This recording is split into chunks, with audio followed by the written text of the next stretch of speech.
not to start off my like somewhat serious video with like what, my dog just totally crop dusted me and it was so bad. Like, oh my gosh. So anyways, it is halfway through August. A little bit, maybe 2 days or 3 days after, I can't remember the day. That's where I'm at. Dude, I have to be honest, I've been in a flare since like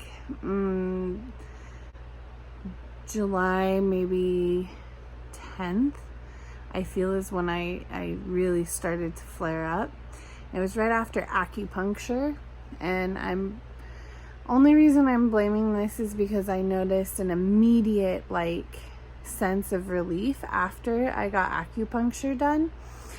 I did it for depression. I went to modern acupuncture. I got some birthday gift cards for it, and so I was really excited and I went and did it. And the whole experience was amazing. The woman was really nice, very relaxing, clean, and I did like it, but I feel like maybe someone with my blood disorder shouldn't have done it, because I felt a flare up and I wasn't really able to continue with the treatment. So I got it done July 3rd, yeah, or no, July 2nd.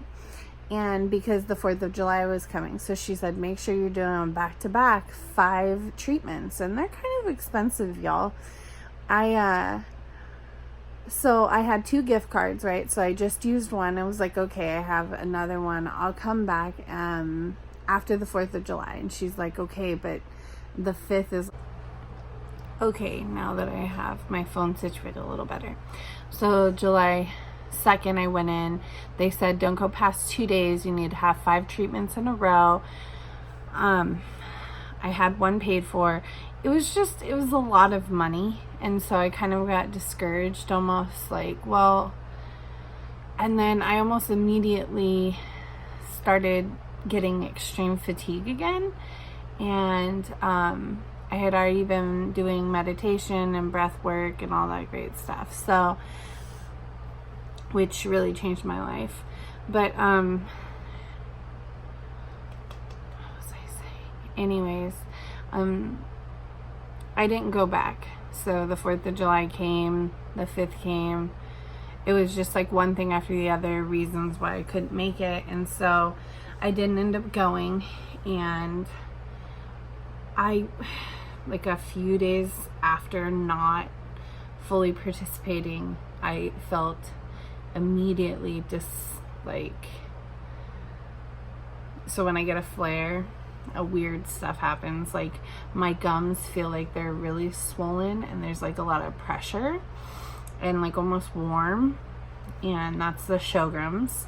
So it's like a chain reaction. Like once one starts to flare up, all of the other stuff starts. So the fibromyalgia, my kidneys start to hurt and I can feel that. So I'm like drinking tons of water and cranberry juice. My ulcers even flare.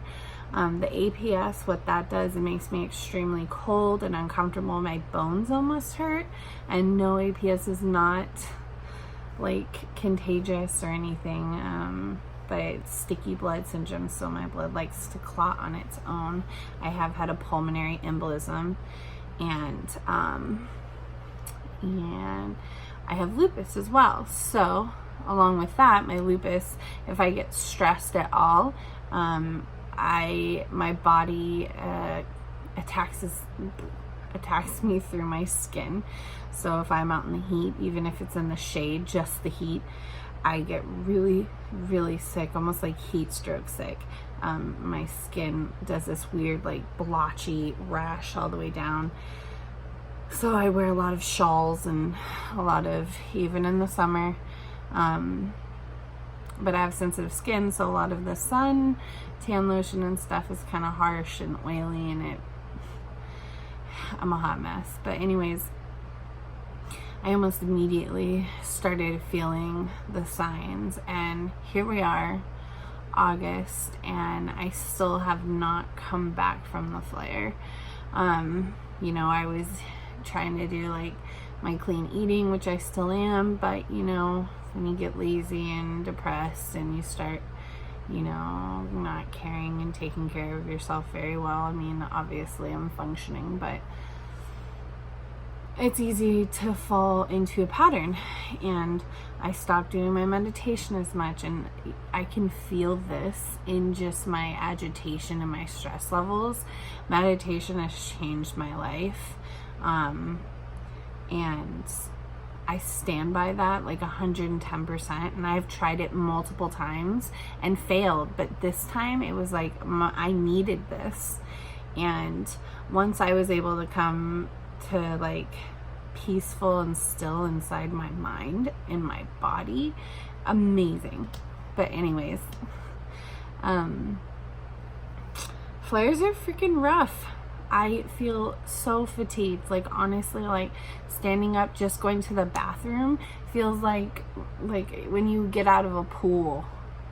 And to emphasize worse, if you've been pregnant before and gone swimming, it's like, oh my gosh, especially if you're in later stages, it's like you just want to stay back in the pool. Like, no, I'm good here. It's rough. And it's like you almost feel like you can't find anything to help. Like, and then I start to spiral because, you know, I've been told this last time I've tried Plaquenil, and I've tried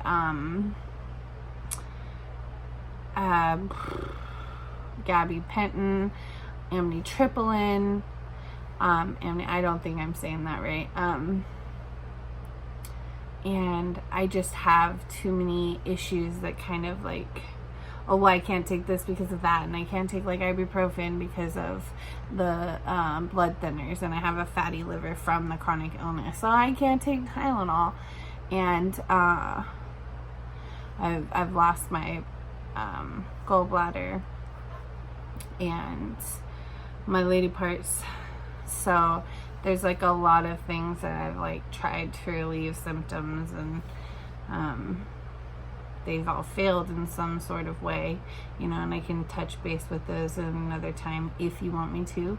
You know, I've never really done this before, so I guess comment if there's something you want me to talk about, and maybe ask me if I've have any kind of, you know, help or resource. I will try my hardest and give you everything I know.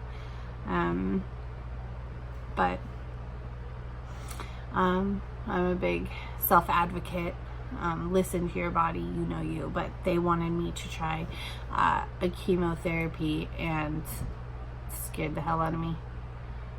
And I said no, and I got really upset because after she said that, she also was like, oh, well, let's try gabapentin and let's try Plaquenil, and the two things that I like legit told her, like, no, they don't work for me. Don't say it. I've tried them multiple times.